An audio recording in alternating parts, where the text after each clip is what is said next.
Alrighty. Bit of a step up from the last two episodes, and that doesn't shock me. The last two episodes felt very necessary. Episodes made out of necessity, not interest for what they were writing.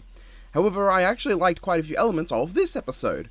For instance, the fact that it didn't jump around any stories does mean we have to wait an extra week for updates on the villains and Oscar, and that's it, because who cares about the other storylines? But it also means we can focus on a single storyline and give it some time to shine and develop. And in allowing for that, we actually got a more coherent, streamlined episode this week. The plot of the particular episode has a distinct beginning, middle, and end.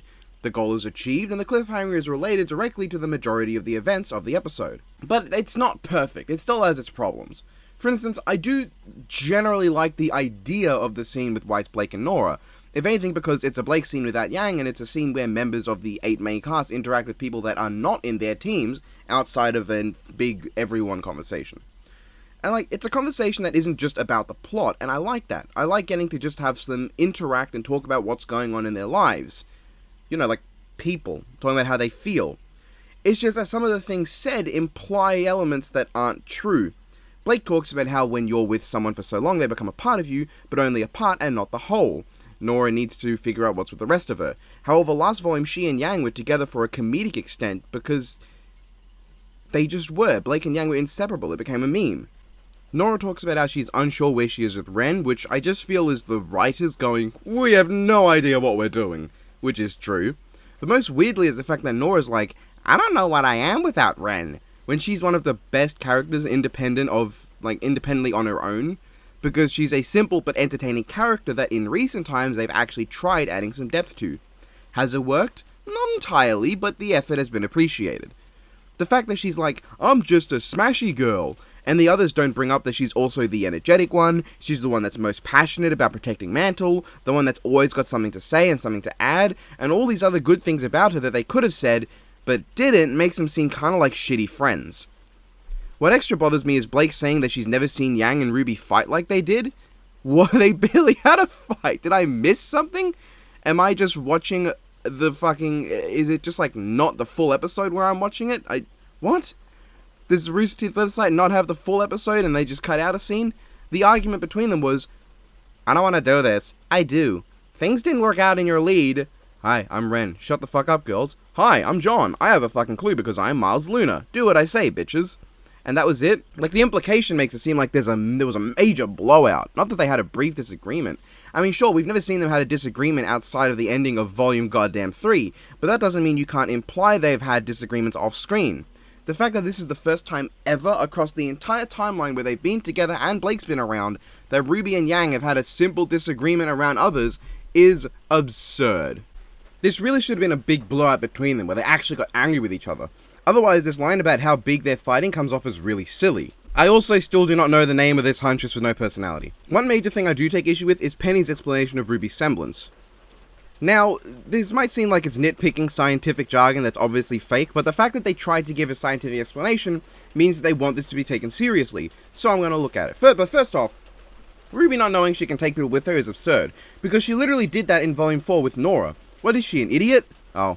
There's probably more examples of her doing it that I couldn't be bothered remembering right now. Anyway, Penny's explanation is as such. RWBY breaks herself down into molecular components. This negates her mass. She can transport everyone together by breaking them down as well, and the speed comes from the fact that mass no longer matters.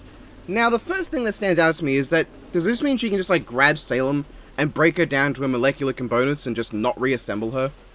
Right, you could say Salem would regenerate like she did from that pile of dust, but they could just take the piles of Salem and throw them into the ocean, throw them to opposite corners of Remnant, put them in cages so they can't get back together again. But more importantly, this explanation just doesn't make sense. The idea of her turning into a big ball of red stuff only happened Volume 4 onwards. In Volume 1, whenever she used her speed, there were rose petals, sure, but her body would remain completely unaffected. In fact, if she turns herself into molecules, would that mean the rose petals she leaves are part of her body? Also, this has no explanation of how she moves so fast. Mass is not being negated at all, Penny. If she's breaking herself down into her molecular components, that means her mass would be remaining the same, because she's not destroying her components or leaving them behind or reducing her mass by putting some of her mass into a Megatron mass shift pocket dimension.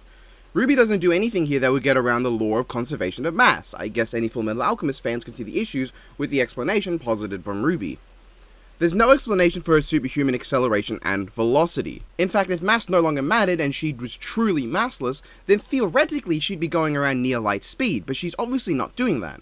And yeah, this explanation explains how she can weave around things with her semblance, but literally nothing else. There's nothing about how she can move any faster beyond mass no longer matters, which is simply untrue as the mass is still all bunched together and is staying as one.